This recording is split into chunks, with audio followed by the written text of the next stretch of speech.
Around 3 in the afternoon, I got a knock at the door. This seemed strange to me because I wasn't expecting anyone. Moreover, I told my friends that I wanted to spend the afternoon alone as a gift to myself, and had gone so far as to tape up a no visitors sign on my front door. Even so, the knock came again, a bit more insistent this time. Sochi woke up and waddled over to the door, clumsily whiffing at the air. Putting down my notebook, I walked over too, feeling interrupted, and opened up. What I saw was peculiar, though I can't say I was entirely surprised. Before me stood 3 of myselves, although none was exactly me. There was myself at 20, all mopey and poetic, and alongside him, introverted and overexcited myself at 10. Then, in a little wheeled incubator, which the child was diligently pushing along, equipped with tubes and the rhythmic beeping of his tiny heartbeat, there was myself at precisely 0, a little blue-eyed fetus on life support, looking ready to be delivered. I didn't know what to say, but before I had time to decide on a strategy, I found myself, out of habit, inviting them in. Their entrance was awkward, as were my efforts at hosting.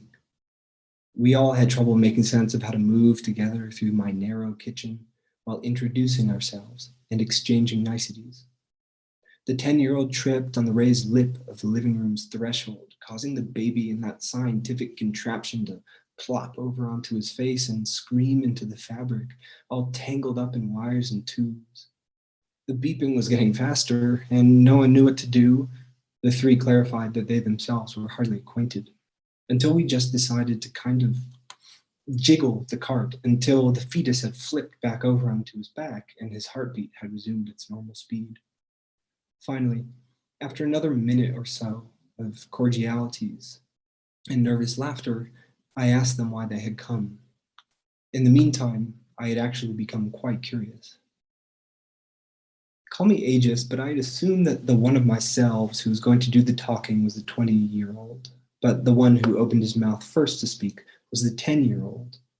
He used the word random a lot, and many other words he claimed to have invented, such as noodle bunker, which apparently referred to a sort of winged dragon he had invented, and other terms I felt I'd known at some point but had since forgotten. His sentences often exploited alliteration, which he emphasized by raising his voice at each repeated consonant. Kit, we've come calling because, curiously, you couldn't possibly conceive the consequences of your actions. Excuse me, I asked, mocking his stupid way of speaking. Don't mock, young Christopher, added the 20-year-old with a wink. Yes, your 60-year self sent us to say something serious. He said you simply must know. Okay. Well, I said, I'm ready when you are.